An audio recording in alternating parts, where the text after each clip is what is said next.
दोस्तों, मैं रविंद्र कुमार और मेरे YouTube चैनल पर आप सभी का हार्दिक स्वागत। दोस्तों, आज की इस अति महत्वपूर्ण प्रश्नोत्तरी में अपन लेकर आए हैं 30 अति महत्वपूर्ण प्रश्न जो टेनिस से रिलेटेड रहेंगे। तो दोस्तों, आज की प्रश्नोत्तरी को शुरू करने से पहले अगर आप मेरे चैनल पर पहली बार विजिट कर रहे हैं तो आर.के. फिजिकल एजुकेशन क्लासेज को आप सब्सक्राइब कर सकते हैं और प्रतिदिन की महत्वपूर्ण क्लासों का फ़ायदा उठा सकते हैं। तो चले दोस्तों, आज की अपनी इम्पोर्टेंट सीरीज़ रहेगी सीरीज़ नंबर 31। और दोस्तों, 30 अति महत्वपूर्ण प्रश्न टेनिस खेल से रिलेटेड आप कितने प्रश्नों का सही जवाब दे पाते हैं वो भी आप कमेंट बॉक्स में आप ज़रूर बताइए। और प्रतिदिन की महत्वपूर्ण क्लासेज जो सुबह अपनी 8 बजे क्लासेज रहती है, वो सुबह आज 8 बजे अपनी जो क्लास रही थी वो रही थी मसाज की। और कल भी अपनी मसाज से संबंधित पार्ट 2 रहेगा, तो कल अपनी मसाज की क्लास सुबह 8 बजे कंप्लीट हो जाएगी, तो वो भी आप ज़रूर लेते रहें। तो चले दोस्तों, आज की इस प्रश्नोत्तरी में पहला और इम्पोर्टेंट प्रश्न रहेगा अपना प्रश्न नंबर 1। प्रश्न नंबर 1 देखिए दोस्तों, प्रश्न नंबर 1 रहेगा भारतीय टेनिस संघ का गठन कब हुआ। ये बताना है कि भारतीय टेनिस संघ का गठन कब हुआ। यहाँ पे दोस्तों इंटरनेशनल टेनिस संघ का गठन नहीं पूछा गया है, भारतीय टेनिस संघ का गठन पूछा गया है, वो कब हुआ ये आपको बताना है। तो चले दोस्तों, प्रश्न नंबर 1 और इसका सही आंसर रहेगा भारतीय टेनिस संघ का गठन 1920 में किया गया था, ये आपको ध्यान रखना है। चले दोस्तों, नेक्स्ट और अगला प्रश्न नंबर 2। प्रश्न नंबर 2 रहेगा दोस्तों अपना अंतर्राष्ट्रीय टेनिस महासंघ का गठन कब हुआ। यहाँ पे इंटरनेशनल टेनिस महासंघ का गठन पूछा गया है, अंतर्राष्ट्रीय टेनिस महासंघ का गठन कब हुआ ये आपको बताना है। 1913, 1920, 1932 या फिर 1950, इनमें से कौन सा आंसर सही रहेगा जो इंटरनेशनल टेनिस फेडरेशन का गठन हुआ था। प्रश्न नंबर 2 इसका सही आंसर रहेगा दोस्तों 1913 में अंतर्राष्ट्रीय टेनिस महासंघ का गठन हुआ था, मार्च 1913, ये आपको ध्यान रखना है, इंटरनेशनल टेनिस महासंघ का गठन हुआ था। चलिए दोस्तों, नेक्स्ट और अगला प्रश्न नंबर 3। और दोस्तों, अगर आज की प्रश्नोत्तरी आपको पसंद आती है तो आप प्रश्नोत्तरी को जरूर शेयर, लाइक और चैनल को सब्सक्राइब भी करते रहे। प्रश्न नंबर 3 देखिए दोस्तों, ए शब्द किस खेल से संबंधित है। ये आपको बताना है कि ए शब्द किस खेल से संबंधित है। यहाँ पे दोस्तों ये प्रश्न 2013, 2018 में भी पूछा गया था, दोनों भर्तियों में लगातार पूछा गया था कि ए शब्द, यहाँ पे ACE ये पूछा गया था कि ए शब्द का संबंध किस खेल से संबंधित है, ये आपको बताना है। तो प्रश्न नंबर 3 और इसका सही आंसर रहेगा दोस्तों ए शब्द का संबंध हॉकी खेल से, सॉरी दोस्तों, हॉकी से नहीं रहेगा, यहाँ पे ए शब्द का संबंध वो रहने वाला है टेनिस खेल से संबंधित रहेगा। प्रश्न नंबर 3 और इसका सही आंसर रहेगा दोस्तों टेनिस से संबंधित वो रहने वाला है ए शब्द, ये आपको ध्यान रखना है। चलिए दोस्तों, नेक्स्ट और अगला प्रश्न नंबर 4। और दोस्तों, आज की प्रश्नोत्तरी से संबंधित PDF भी आप दिए गए नीचे कमेंट बॉक्स में जो टेलीग्राम लिंक दिया गया उसको ज्वाइन करके आप आसानी से प्राप्त कर सकते हैं और प्रतिदिन की महत्वपूर्ण क्लासों को भी आप आसानी से फ़ायदा उठा सकते हैं। प्रश्न नंबर 4 देखिए दोस्तों, डेविस कप का प्रारंभ कब हुआ। ये आपको ध्यान रखना है, डेविस कप का प्रारंभ कब हुआ। लेकिन इससे पहले इंपॉर्टेंट ये भी प्रश्न बन सकता है कि डेविस कप किस खेल से संबंधित है। तो दोस्तों, डेविस कप हॉकी से संबंधित है, ये आपको ध्यान रखना है, बहुत बार पूछा गया है। तो डेविस कप का प्रारंभ कब हुआ ये आपको बताना है।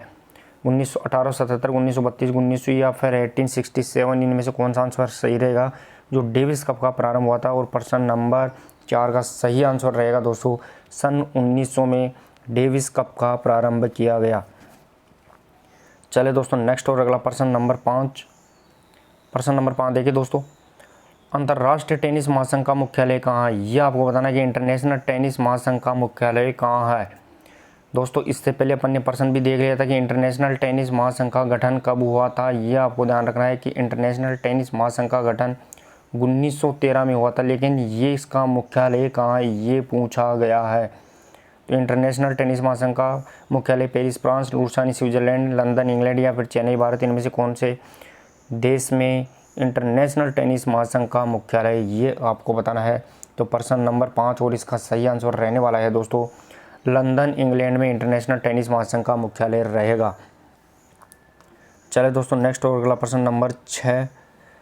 प्रश्न नंबर 6 देखिए दोस्तों, और आज की प्रश्नोत्तरी आपको कैसी लगी वो कमेंट बॉक्स में जरूर टाइप करते रहे और प्रतिदिन की महत्वपूर्ण क्लासों का भी आप आसानी से फ़ायदा उठा सकते हैं। आर.के. फिजिकल एजुकेशन क्लासेस से आप जुड़कर प्रतिदिन की सुबह और जो शाम को प्रश्नोत्तरी चलती है उससे आप आसानी से अपनी तैयारी को और भी शानदार बना सकते हैं।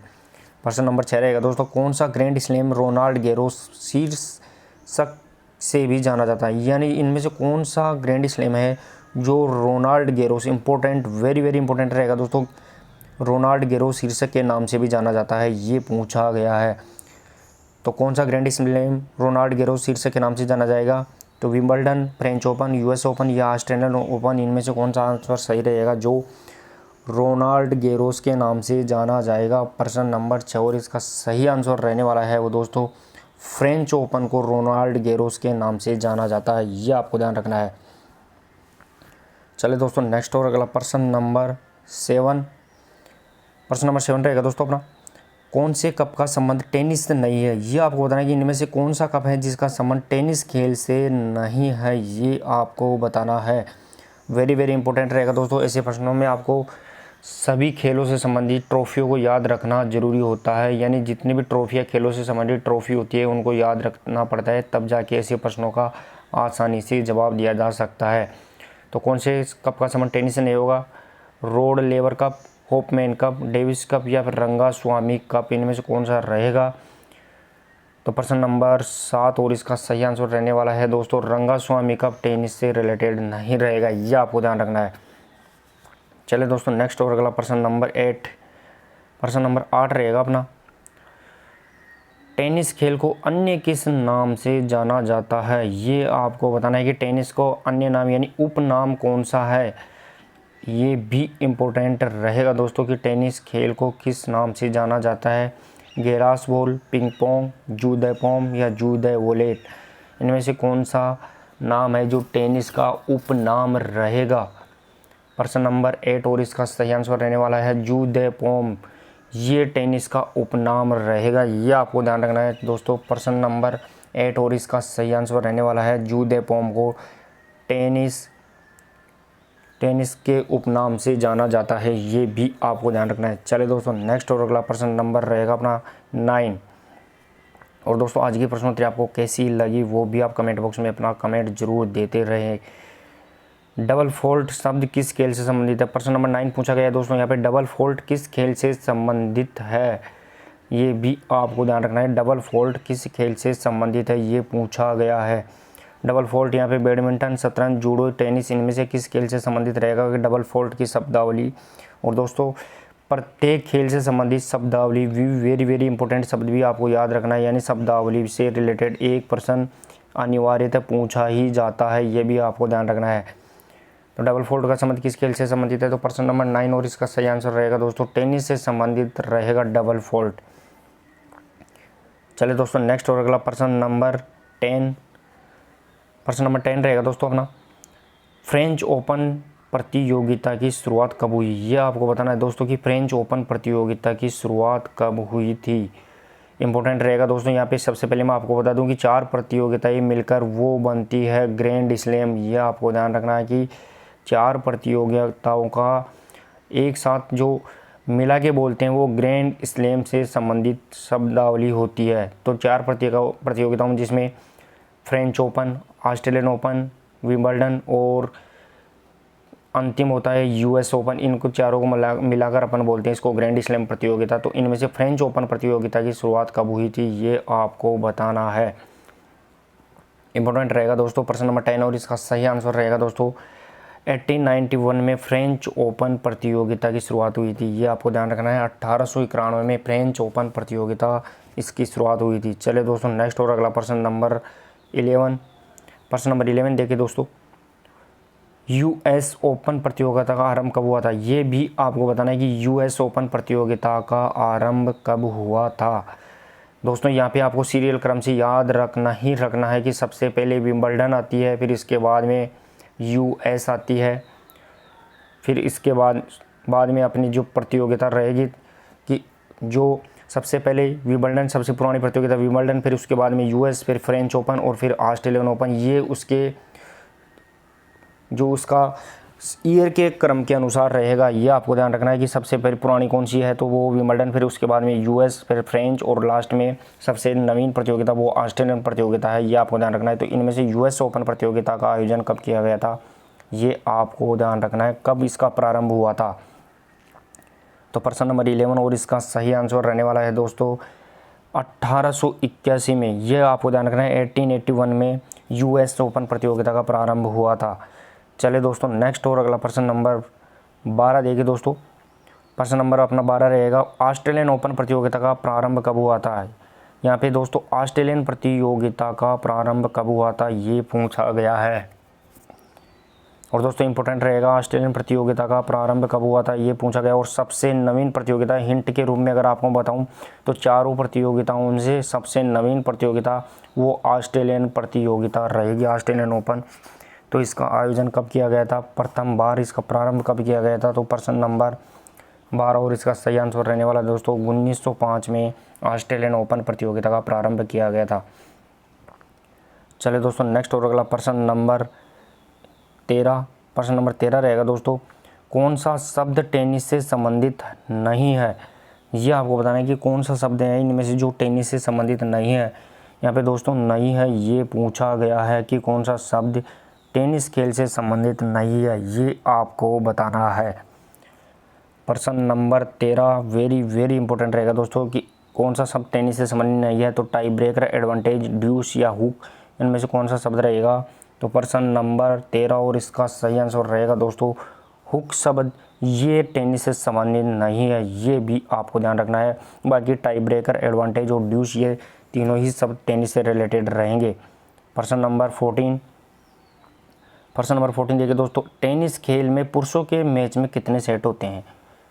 टेनिस खेल में पुरुषों के मैच में, यहाँ पे दोस्तों पुरुषों की बात पूछी गई है कि पुरुषों के मैच में कितने सेट होते हैं। वेरी इंपॉर्टेंट रहेगा दोस्तों। पुरुष और महिलाओं में अंतर होता है कि अलग अलग सेट खेले जाते हैं। तो टेनिस खेल में पुरुषों में कितने सेट होते हैं ये पूछा गया है, 1, 4, 5 या 3, इनमें से कौन सा आंसर रहेगा? प्रश्न नंबर 14। तो टेनिस खेल में पुरुषों के मैच में कितने सेट होते हैं और इसका सही आंसर रहेगा दोस्तों 5 सेट पुरुषों के मैच में होते हैं, ये आपको ध्यान रखना है। प्रश्न नंबर 14 का सही आंसर रहेगा दोस्तों 5 सेट। चले दोस्तों नेक्स्ट और अगला प्रश्न नंबर 15 और इसमें पूछा गया है दोस्तों टेनिस खेल में महिलाओं के मैच में कितने सेट होते हैं। ये भी आपको ध्यान रखना है कि यहाँ पे महिलाओं के मैच में कितने सेट होते हैं ये आपको बताना है। इंपॉर्टेंट रहेगा दोस्तों टेनिस खेल में महिलाओं के मैच में कितने सेट होते हैं ये आपको बताना है। इनमें से 5 सेट, 3 सेट, 4 सेट या फिर 2 सेट। तो दोस्तों इसमें अपन ने इससे पहले वाले प्रश्न में जिक्र भी कर लिया कि यहाँ पे 5 सेट वो होते हैं पुरुष के अंदर, ये आपको ध्यान रखना है। लेकिन महिलाओं में कितने सेट होते हैं? तो महिलाओं में 3 सेट होते हैं, ये आपको ध्यान रखना है। प्रश्न नंबर 15 और इसका सही आंसर रहेगा दोस्तों 3 सेट। चलिए दोस्तों नेक्स्ट और अगला प्रश्न नंबर 16 देखिए दोस्तों। और आज की प्रश्नोत्तरी से संबंधित PDF और आंसर की भी आप आसानी से प्राप्त कर सकते हैं, वो भी टेलीग्राम लिंक से आप ज्वाइन करके अपने PDF और आंसर की प्राप्त कर सकते हैं। प्रश्न नंबर 16 रहेगा दोस्तों अपना वेरी इंपॉर्टेंट प्रश्न रहेगा, लिएंडर पेस ने कौन से ओलंपिक में कांस्य पदक प्राप्त किया था? ये आपको बताना है कि लिएंडर पेस इसने कौन से ओलंपिक में कांस्य पदक प्राप्त किया था। वेरी इंपॉर्टेंट रहेगा दोस्तों। यहाँ पे सबसे पहले तो मैं आपको बता दूं कि लिएंडर पेस किस खेल से संबंधित है, तो वो टेनिस से रिलेटेड रहेगा। और लिएंडर पेस ने कौन से ओलंपिक में ब्रॉन्ज मेडल जीता था ये पूछा गया है। और इम्पोर्टेंट रहेगा दोस्तों ऐसे प्रश्नों के जवाब देना। तो 1952 की हेलसिंकी, 1960 अटलांटा, 1960 रोम या फिर 2012 लंदन ओलंपिक, इनमें से कौन से ओलंपिक में लिएंडर पेस ने टेनिस में ब्रॉन्ज मेडल जीता था? तो प्रश्न नंबर 16 और इसका सही आंसर रहेगा दोस्तों 1996 के अटलांटा ओलंपिक में लिएंडर पेस ने ब्रॉन्ज मेडल जीता था। चलिए दोस्तों नेक्स्ट और अगला प्रश्न नंबर 17 रहेगा अपना। और दोस्तों कल अपनी इंपॉर्टेंट सुबह फिर से क्लास रहेगी, पार्ट नंबर 2 मसाज से रिलेटेड वेरी इंपॉर्टेंट रहेगी दोस्तों, तो वो भी आप ज़रूर लेते रहे। और कल अपनी जो मसाज कंप्लीट हो जाएगी उसके बाद में फिर अपन खेल से संबंधित सिद्धांत देखेंगे। प्रश्न नंबर 17 देखिए दोस्तों, यहाँ पे निम्नलिखित में से कौन सी प्रतियोगिता ग्रैंड स्लैम प्रतियोगिता नहीं है? यहाँ पे दोस्तों में इससे पहले मैंने हिंट भी दे दिया था कि ग्रैंड स्लैम 4 प्रतियोगिताओं को मिलाकर ग्रैंड स्लैम प्रतियोगिता बोलते हैं, लेकिन इनमें से कौन सी प्रतियोगिता ग्रैंड स्लैम प्रतियोगिता नहीं है ये पूछा गया है कि यहाँ पे नहीं है, ये पूछा गया है दोस्तों इनमें से कौन सी प्रतियोगिता ग्रैंड स्लैम नहीं कहलाएगी? तो French open, US open, Merdeka open या फिर ऑस्ट्रेलियन ओपन, इनमें से कौन सी प्रतियोगिता है जो ग्रैंड स्लैम प्रतियोगिता नहीं है, ये पूछा गया है। तो प्रश्न नंबर 17 और इसका सही आंसर क्या रहने वाला है दोस्तों, ये आपको बताना है। तो प्रश्न नंबर 17 और इसका सही आंसर रहेगा दोस्तों मर्डेका ओपन, ये ग्रैंड स्लैम प्रतियोगिता से संबंधित नहीं है। इनमें से 3 प्रतियोगिताएं French open, US open, Australian open और चौथी होती है वो विंबलडन ओपन होती है। इस प्रकार चारों प्रतियोगिताओं को मिलाकर अपन ग्रैंड स्लैम के नाम से जानते हैं, ये भी अपने को ध्यान रखना है। चले दोस्तों नेक्स्ट और अगला प्रश्न नंबर 18 रहेगा अपना। प्रश्न नंबर 18 देखिए दोस्तों, प्रश्न नंबर 18 रहेगा विंबलडन प्रतियोगिता कब आयोजित की जाती है, ये भी आपको बताना है कि विंबलडन प्रतियोगिता कब आयोजित की जाती है।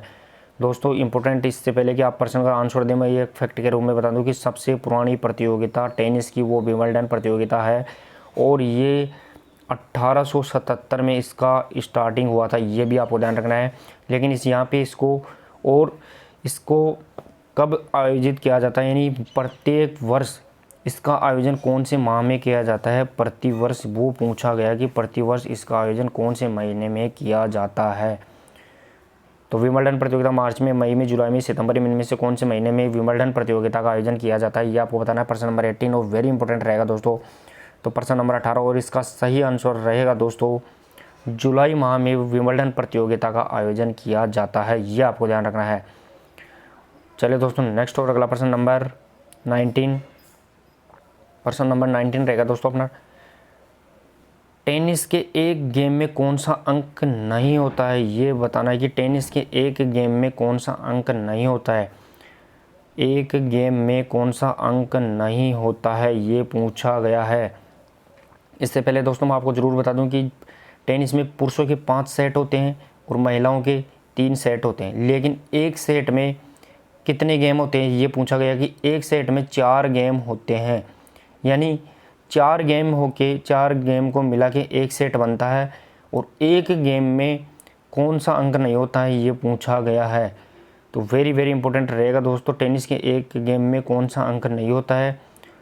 तो प्रश्न नंबर 19 में 30, 15, 20 या लव, इनमें से कौन सा रहेगा जो टेनिस के एक गेम में नहीं रहेगा। तो प्रश्न नंबर 19 और इसका सही आंसर रहने वाला है दोस्तों 20, ये आपको ध्यान रखना है। 20 जो एक गेम में अंक नहीं होता है वो होता है 20, यानी सबसे पहले स्टार्टिंग में लव होता है, फिर इसके बाद में सीधा 15, 30 और लास्ट में 40। इस प्रकार 4 पॉइंट मिला के चार पॉइंटों को मिलाकर एक गेम बोला जाता है, यह आपको ध्यान रखना है। लव 15, 30 और 40 इस प्रकार मिला दिए जाते हैं तो एक गेम बन जाता है। और एक गेम में कितने प्रकार के अंक हो गए, तो लव हो गया 15, 30, 40, तो इसमें से 20 नहीं होगा, ये आपको ध्यान रखना है।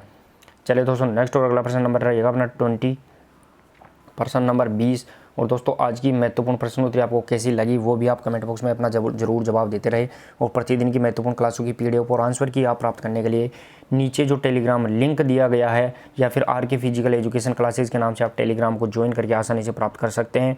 और दोस्तों कल अपनी जो सुबह प्रतिदिन की 8 बजे क्लासेज रहती है वो रहेगी कल वापस मसाज पार्ट नंबर 2, तो उसको भी आप ज़रूर लेते रहे, आपकी तैयारी और भी शानदार और जानदार बनती रहेगी। और अपन अगस्त के बाद में सितंबर में अपना वेरी वेरी इंपॉर्टेंट से संबंधित प्रश्नोत्तरी चलती रहेगी, जहां से लगभग 500 प्रश्नों का आपको एक ऐसा सेट करवाया जाएगा जो लगभग वहां से 30 से 40 प्रश्न सीधे सीधे आपके पेपर में पूछ लिए जाएंगे। चलिए दोस्तों नेक्स्ट तो अगला प्रश्न रहेगा प्रश्न नंबर 20, टेनिस में डबल कोर्ट का माप क्या होता है, ये पूछा गया है कि टेनिस के अंदर जो डबल कोर्ट का माप होता है वो क्या रहेगा। दोस्तों टेनिस में अपन देखते हैं टेनिस में सिंगल और डबल 2 प्रकार के कोर्ट होते हैं, लेकिन यहाँ पे डबल कोर्ट का माप पूछा गया है कि टेनिस में डबल कोर्ट का माप क्या होगा वो आपको बताना है। तो यहाँ पे जो डबल कोर्ट का माप कौन सा रहेगा वो आपको बताना है। दोस्तों टेनिस होता है वो टेनिस में इसमें डबल कोर्ट का माप क्या रहने वाला है वो आपको बताना है। तो दोस्तों इसमें लॉबी और इससे संबंधित जो भी शब्दावली होती है और उसमें जो डबल कोर्ट होता है उसका माप क्या रहेगा वो आपको बताना है। वेरी वेरी इंपॉर्टेंट रहेगा दोस्तों, यहाँ पे ऐसे प्रश्नों को आप जवाब देना भी वेरी इंपॉर्टेंट रहता है। तो टेनिस में डबल कोर्ट का माप क्या रहेगा, तो इसका सही आंसर रहेगा दोस्तों प्रश्न नंबर 20 का 78 × 36 फीट, यानी 78 मीटर लंबा, 78 फीट लंबा और 36 फीट चौड़ा, ये इसका आंसर सही रहने वाला है। 78 78 मल्टीप्लाई 36 फीट ये डबल कोर्ट का माप रहेगा। यानी 78 फीट तो इसकी लंबाई होती है और 36 फीट इसकी चौड़ाई होती है, ये डबल्स में होती है, ये आपको ध्यान रखना है। तो प्रश्न नंबर 20 और इसका सही आंसर रहेगा दोस्तों 78 मल्टीप्लाई 36 फीट। चलिए दोस्तों नेक्स्ट और अगला प्रश्न नंबर 21। प्रश्न नंबर 21 देखिए दोस्तों, टेनिस में सिंगल कोर्ट का माप कितना होता है ये आपको बताना है। दोस्तों सिंगल कोर्ट का माप कितना रहेगा टेनिस के अंदर, इससे पिछले वाली प्रश्न नंबर 20 में पूछा गया था डबल कोर्ट, और डबल कोर्ट का अपन ने माप देखा था 78 मल्टीप्लाई 36 फीट, और यहाँ पे सिंगल्स के बारे में पूछा गया है। तो सिंगल्स का माप कितना रहेगा ये आपको बताना है। तो प्रश्न नंबर 21 और इसका सही आंसर क्या रहेगा दोस्तों, तो इसका प्रश्न नंबर 21 और इसका सही आंसर रहेगा दोस्तों 78 मल्टीप्लाई 27 फीट ये सिंगल्स का माप रहने वाला है। यह आपको ध्यान रखना है कि 78 मल्टीप्लाई 27 फीट ये सिंगल्स का और ये डबल्स का रहने वाला है, ये भी आपको ध्यान रखना है। तो चलिए दोस्तों नेक्स्ट और अगला प्रश्न नंबर अपना रहेगा प्रश्न नंबर 22। प्रश्न नंबर 22 देखिए दोस्तों, फ्रेंच ओपन प्रतियोगिता का आयोजन किस कोर्ट पर किया जाता है। वेरी इंपॉर्टेंट रहेगा दोस्तों। ग्रैंड स्लैम से संबंधित अपन ने चार प्रकार के जो प्रतियोगिताएं देखी थी, उसमें Wimbledon, French open, Australian open और यूएस ओपन, इसमें अपन ने 4 प्रतियोगिताएं देखी थी और चारों का आयोजन अलग अलग कोर्ट पर होता है, ये भी आपको ध्यान रखना है। तो इनमें से फ्रेंच ओपन का आयोजन कौन से कोर्ट पर रहेगा ये पूछा गया है। तो दोस्तों यहाँ पे grass court, wooden court, clay court या सिंथेटिक कोर्ट, इनमें से कौन सा आंसर सही रहेगा। तो प्रश्न नंबर 22 और इसका सही आंसर रहने वाला है दोस्तों क्ले कोर्ट पर फ्रेंच ओपन का आयोजन किया जाता है, ये आपको ध्यान रखना है। चलो दोस्तों नेक्स्ट और अगला प्रश्न नंबर 23। और दोस्तों आज की प्रश्नोत्तरी अगर आपको पसंद आती है तो आप वीडियो को जरूर शेयर, चैनल को लाइक और सब्सक्राइब भी आप जरूर करते रहें, और प्रतिदिन की क्लासों की आप आसानी से PDF और आंसर की भी प्राप्त कर सकते हैं। नेक्स्ट अपना प्रश्न नंबर रहेगा 23, साल का अंतिम ग्रैंड स्लैम कौन सा होता है। ये भी आपको वेरी इंपॉर्टेंट रखना है कि साल का अंतिम ग्रैंड स्लैम कौन सा होता है, प्रश्न पूछा भी गया है दोस्तों। तो साल का अंतिम ग्रैंड स्लैम कौन सा रहेगा ये आपको बताना है। तो दोस्तों इससे पहले मैं आपको ज़रूर हिंट बताऊँ कि साल का प्रथम ग्रैंड स्लैम होता है वो विंबलडन होता है, यह आपको ध्यान रखना है। विंबलडन प्रथम, फिर उसके बाद में फ्रेंच ओपन होता है। सॉरी दोस्तों यहाँ पे विंबलडन नहीं रहेगा, साल का प्रथम जो ग्रैंड स्लैम रहने वाला है वो साल का प्रथम ग्रैंड स्लैम रहेगा वो ऑस्ट्रेलियन ओपन रहेगा, ये आपको ध्यान रखना है। फिर इसके बाद में फ्रेंच ओपन होता है और उसके बाद में विंबलडन और लास्ट में होता है वो US ओपन होता है। इस प्रकार चारों ग्रैंड स्लैम आयोजित किए जाते हैं और यहाँ पे अंतिम ग्रैंड स्लैम पूछा गया है। तो इसका सही आंसर क्या रहेगा वो आपने आसानी से समझ भी लिया होगा। तो साल का अंतिम ग्रैंड स्लैम कौन सा रहेगा, तो प्रश्न नंबर 23 और इसका सही आंसर रहने वाला है दोस्तों US ओपन को साल का अंतिम ग्रैंड स्लैम कहा जाता है। और साल का प्रथम ग्रैंड स्लैम वो कौन सा रहेगा, तो साल का प्रथम ग्रैंड स्लैम अपन ने यहाँ पे देख लिया कि वो ऑस्ट्रेलियन ओपन रहता है। चले दोस्तों नेक्स्ट और अगला प्रश्न नंबर 24 रहेगा दोस्तों। यहाँ पे साल का प्रथम ग्रैंड स्लैम कौन सा, इसमें मैंने पहले बता भी दिया, अगर थोड़ा सा भी आपने ध्यान दिया है तो प्रश्न नंबर 23 में मैंने इसका जिक्र भी किया था कि साल का प्रथम ग्रैंड स्लैम कौन सा होता है। वेरी इजी रहेगा दोस्तों यहाँ पे आपके लिए। तो साल का प्रथम grand slam Wimbledon, US open, Australian open और या फ्रेंच ओपन। तो इसका इजी आंसर रहेगा दोस्तों साल का प्रथम ग्रैंड स्लैम ऑस्ट्रेलियन ओपन होता है, ये आपको ध्यान रखना है। प्रश्न नंबर 24 का सही आंसर रहेगा दोस्तों ऑस्ट्रेलियन ओपन। और अंतिम ग्रैंड स्लैम साल का रहता है वो US ओपन रहता है, ये भी आपको ध्यान रखना है। चलिए दोस्तों नेक्स्ट और अगला प्रश्न नंबर 25। और दोस्तों आज की प्रश्नोत्तरी आपको कैसी लगी वो कमेंट बॉक्स में ज़रूर आप कमेंट करके टाइप करते रहे, अपने जवाबों का भी टाइप करते रहे, और लास्ट में आपने 30 में से कितना स्कोर अचीव किया वो आप जरूर शेयर करते रहे। प्रश्न नंबर 25 देखिए दोस्तों, यहाँ पे सबसे नवीनतम ग्रैंड स्लैम कौन सा है, वेरी इंपॉर्टेंट रहेगा दोस्तों। सबसे नवीनतम ग्रैंड स्लैम कौन सा है ये आपको बताना है कि इनमें से सबसे नवीनतम ग्रैंड स्लैम कौन सा है। और दोस्तों इससे पहले भी मैंने आपको बता दिया कि सबसे पुराना ग्रैंड स्लैम 1877, फिर इसके बाद में 1881 और 1891 के बाद में 1905 का जो ग्रैंड स्लैम है वो सबसे नवीनतम रहेगा। तो 1905 में कौन सा ग्रैंड स्लैम था ये आपको ध्यान रखना है। तो प्रश्न नंबर 25 और इसका सही आंसर रहेगा दोस्तों ऑस्ट्रेलियन ओपन सबसे नवीनतम ग्रैंड स्लैम रहेगा, जिसकी स्थापना या शुरुआत 1905 में की गई थी। ये भी आपको ध्यान रखना है। चलिए दोस्तों नेक्स्ट और अगला अपना प्रश्न नंबर रहेगा 26। प्रश्न नंबर 26 देखिए दोस्तों, सबसे पुरानी ग्रैंड स्लैम प्रतियोगिता कौन सी है? ये आपको बताना है कि सबसे पुरानी ग्रैंड स्लैम प्रतियोगिता कौन सी है। वेरी इंपॉर्टेंट और इजी भी रहेगा दोस्तों। लगभग मैंने प्रत्येक प्रश्न का जिक्र पहले ही कर दिया है। अगर आपने थोड़ा सा भी अगर मेरी बातों में ध्यान दिया है तो प्रत्येक प्रश्न का जिक्र मैं पहले ही कर रहा हूँ, उसके आंसर का जिक्र मैं पहले कर रहा हूँ। तो प्रश्न नंबर 26 और इसका जिक्र मैंने 25% में भी कर दिया है कि सबसे पुरानी ग्रैंड स्लैम प्रतियोगिता कौन सी रहेगी। तो आपको ये बताना है कि सबसे पुरानी ग्रैंड स्लैम प्रतियोगिता कौन सी है, जिसका आयोजन 1877 में स्टार्टिंग हुआ था। ये आपको ध्यान रखना है। और लास्ट में सबसे नवीनतम 1905 में स्टार्टिंग हुआ था। ये आपको ध्यान रखना है।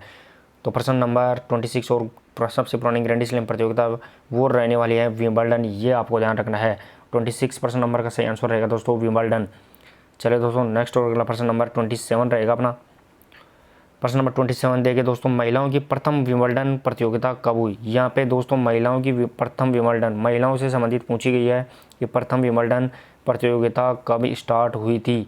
ये आपको बताना है दोस्तों। वेरी इंपॉर्टेंट रहेगा और आंसर भी देना इतना आसान भी नहीं रहेगा। तो 1877, 1884 या फिर 1891, 1905 कौन सा आंसर रहेगा जो महिलाओं की प्रथम विंबलडन प्रतियोगिता से संबंधित रहने वाला है। तो प्रश्न नंबर 27 और इसका सही आंसर रहेगा दोस्तों 1884 यानी 1884 में महिलाओं की प्रथम विंबलडन प्रतियोगिता की शुरुआत हुई थी। ये भी आपको ध्यान रखना है।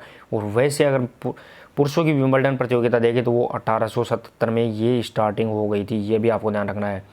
चलिए दोस्तों नेक्स्ट होगा प्रश्न नंबर है 28।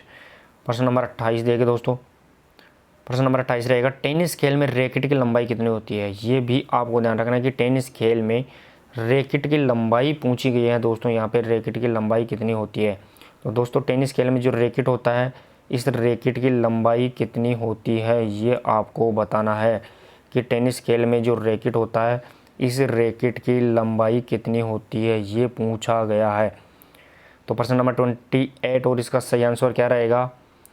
24 इंच, 29, 32 या 34 इंच, इनमें से कौन सा आंसर रहेगा जो टेनिस खेल में रैकेट की लंबाई रहेगी? तो प्रश्न नंबर 28 और इसका सही आंसर रहेगा दोस्तों 29 इंच इसकी लंबाई होती है। ये आपको ध्यान रखना है। यहाँ पे दोस्तों सेंटीमीटर नहीं है, ध्यान रखना, ये इंच है। यहाँ पे इंच रहेगी, सेंटीमीटर नहीं रहेगी। ये आपको ध्यान रखना है। चले दोस्तों नेक्स्ट और अगला प्रश्न नंबर और आज की प्रश्नोत्तरी का सेकेंड लास्ट प्रश्न रहेगा 29। कौन सी यहाँ पे दोस्तों कौन सी प्रतियोगिता ग्रास कोर्ट पर खेली जाती है? ये पूछा गया है कि ग्रास यानी जो घास से संबंधित होती है, कौन सी प्रतियोगिता जो ग्रास कोर्ट पर खेली जाती है, पूछा गया है। वेरी इंपॉर्टेंट रहेगा दोस्तों। तो इनमें से कौन सी प्रतियोगिता जो ग्रास कोर्ट पर खेली जाएगी? प्रश्न नंबर 29 और इसका सही आंसर क्या रहने वाला है, जिस कौन सी प्रतियोगिता ग्रास कोर्ट पर खेली जाएगी? तो प्रश्न नंबर 29 और इसका सही आंसर रहेगा दोस्तों विंबलडन प्रतियोगिता ग्रास कोर्ट पर खेली जाती है, जो सबसे पुरानी प्रतियोगिता भी रहेगी। ये भी आपको ध्यान रखना है। तो ग्रास कोर्ट पर जो आयोजन किया जाता है वो विंबलडन प्रतियोगिता। और यहाँ पे दोस्तों इससे पहले मैंने फ्रेंच प्रतियोगिता का बताया था, वो क्ले कोर्ट पर इसका आयोजन किया जाता है। इसके अलावा ऑस्ट्रेलियन ओपन और US ओपन दोनों का हार्ड कोर्ट पर इसका आयोजन किया जाता है। ये भी आपको ध्यान रखना है।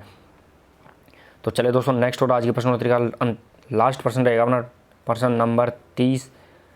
प्रश्न नंबर 30 देखिए दोस्तों, प्रश्न नंबर 30 रहेगा, टेनिस बॉल का वजन कितना होता है? यानी टेनिस खेल में जो बॉल होती है, टेनिस की बॉल, उसका वजन कितना होता है, ये पूछा गया है।